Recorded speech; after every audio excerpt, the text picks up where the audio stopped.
a huge transfer window with our biggest by far of the series. Remember, we had 30 million to spend from yesterday's episode. We've obviously made a little bit of a sale as well with that. As you can see, Luca Fletcher going out for £10 million to Aston Villa. We didn't need him. He was our main striker last year. We didn't need him because we have signed some ridiculous players from South America that hopefully are going to take this team on to the next level.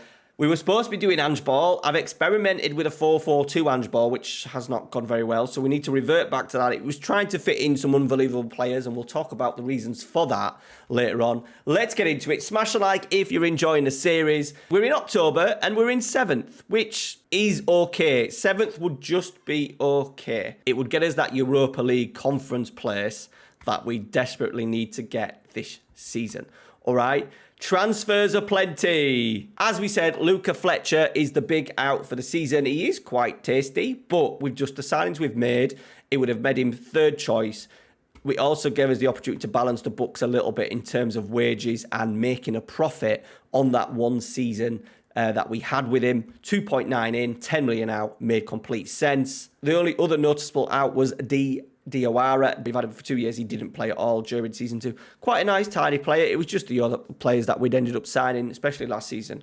Just meant he went down the pecking order. He was on a low wage, but it was nice to get a little bit of money in. Okay, and that puts us on to the ins. All right, where do we start? Let's start here. So towards the end of the season, we did actually bring in Damien Perez. Played a few games for us at the end of last year when we were at about nightmare, but he is a really nice looking player. The only thing that he can't do for a striker is finish. But has got a few of the nice technicals. There's a couple that are nice, long shots and heading, technique, first touch, kind of good mentals, physicals not too bad. But he was on a free transfer. And hopefully he's going to be a little bit of a backup this year. A couple of the other strikers can play in wide roles, so he will get his time. If not, we can definitely sell him because he has got some suitors for him. 21 years old as well. So, freebie. Once again, scout report came in from our South American scout in Argentina and said, he's on a free, mate, so we'll have him. And we did. We paid 10 grand a week, which is quite small for us now. Our new starting centre-half is Georgi Andriv. I'm hoping that he is actually going to end up being a backup. We've brought him in. I thought towards the end of the season, we need to sign centre-halves. We desperately need to sign centre-halves. And at the time, he was as good as what it got. I am thinking that he's just hopefully going to be a backup because we have managed to strengthen late on in the transfer window. But we have brought in his Bulgarian mate, Borislav Jožev, who is a 6'1" wing-back, will be playing as an inverted wing-back. We've signed him for 4.1 million. He's already worth between 38 and 55. Tremendous physicals. He's going to be our Udogi on that left-hand side. Marking good. Crossing good as well. Dribbling needs a little bit of work.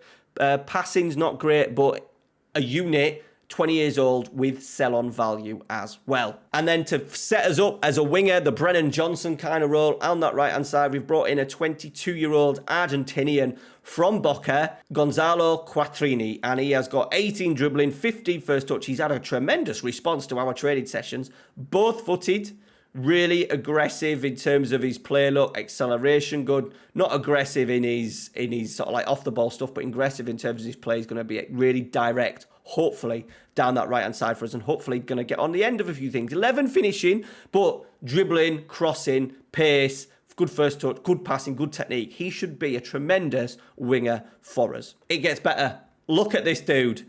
Scouted from Independiente Medellin. £2.5 million from Colombia. And look at the state of him. He is just 19 years old. He will not be 20 till the start of next season. This is the issue that we had. We're going to sign him as a striker, and we've just now signed another striker, so we've had to move him out onto the left wing, but he is left-footed and does suit that left wing role, so he's going to do the Sonny role for us. Absolute wonder kid if you've ever seen one in your life. My God, we might not have him for long. Do we have any sort of contract? He's got £67 million release clause. 24 grand a week, so he's up there with our highest earners pretty much, but 67 million. We've got him on a 5-year deal. We can enjoy him or make a lot of money out of him, which is really important. So he was going to be our starting striker. And then our Chilean scout found Benjamin Brems, who was wanted by Porto So we decided to go over the top. He only wanted £17,000 a week, but I knew he was more interested in Porto than us, so I just went, boom, have that, 42 grand a week from Colo Colo. He's had a tremendous start to his career for them. He's 20 years old. He will not be 21 till next season. 5'10", pace, stamina, natural fitness, acceleration, dribbling, finishing, free kick taking, heading, technique. My word, this guy is an absolute baller. He's already unhappy because my squad wasn't strengthened enough at centre-half, but we'll get there. We'll get there. Give me a bit of time, Benjamin. Give me a bit of time. 5-year deal as well, with a minimum clubs in the Champions League, 44 million. That's the only issue. So I kind of need him to get happy and then let's sign him on a new deal. That is the plan. Look, if we end up losing him for 44 mil, we'll take it. We'll have to take it, won't we? But I'm hoping that I can make him happy, sign a new deal, get rid of that release clause, or at least put it into sort of like the 70s and 80s where it probably belongs. It was that non-negotiable that we just couldn't get out of. And then Tim, I should have Googled this. Eric Boonham, Everton, Aston Villa. He's a youngster, obviously at Everton. He's just moved from Aston Villa in the summer and really decent start for them. I just absolutely love everything about him. Good physicals, really good across the board. Can do this sort of like Mazzala role that we've got in the midfield. Can even do AP. Can even do the holding role as well. 14 tackling. So he's an absolute beast in terms of absolutely everything, and kind of a big upgrade on Lewis Miles Kelly. And then we finally got in Puig. We tried to get him in the January last year when we got Old Road of Fame. He didn't even want to talk to us. We've paid 11.25, but I do think there is definitely opportunity to either sell him on or prove to be a really good signing in terms of just the price of 11.25. He's going to be decent for the next few years. Heading, marking, tackling all good, decent pace, decent balance, right-footed, but reasonable on his left, so he gives us a little bit of balance in there. We'll go and play alongside Sau at centre-half, and I'm really happy now that we've got two kind of really good centre-halves in there with Andriv, Vidal, good backups as well. So our South American adventure has started extremely well. Remember, later on in the week, I will be doing a South American special where we go through how I've set it all up and kind of show you the results in a little bit more depth of how it's all working, where we can find Benjamin Brems. Like, it's easy just to go to Colo Colo and go through every club in Colombia. That can be done, but it's not realistic. I don't do that. I don't go and look for players in South America, go through squads and click on their attributes, because that's not realistic. I'll wait for my scouts to find them, and boy, have they found them. I'm really pleased of how it's all set up. So make sure you subscribe to the channel so you don't miss that South American special. Right, the form has been tremendous, and then we had that disappointing Monaco, right? Bearing in mind, we went 1-0 up. We looked pretty good as well, look. It was pretty tight. Benjamin Brems, the Chilean, did this on debut. And we started the first half extremely well. Then they scored a 25, 54, 90 plus 2. We were down to 10 men as well when Dewey went off because we made all of our changes. We then beat Lyon 1-0. Danielson scoring. Lens 1-1, so decent results. Then Angers 3-1 at home. Left it late, 66, 82 and 90, but still good performances. 1-0 at Montpellier, Perillon scoring. 1-0 at home against Nice, Benjamin Brems scoring.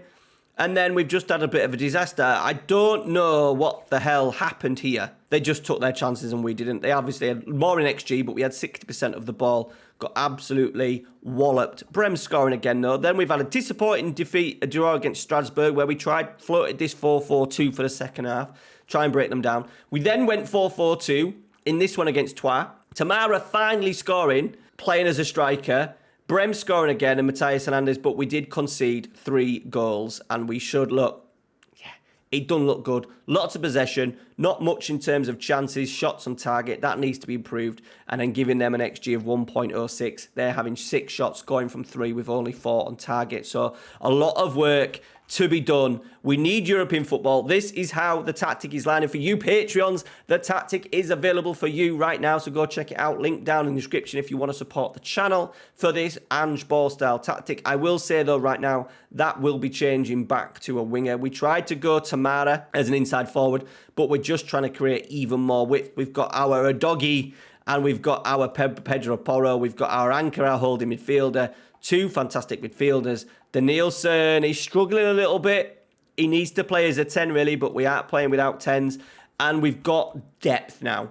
absolute depth. We've got Fernandez, Luis Skelly, we've got Perez. Theo's going to struggle for game time. Look, he's already on, he wants a new deal. Philogene still about. Hall's still about, but he is leaving in January. Ethan Mbappe is still around.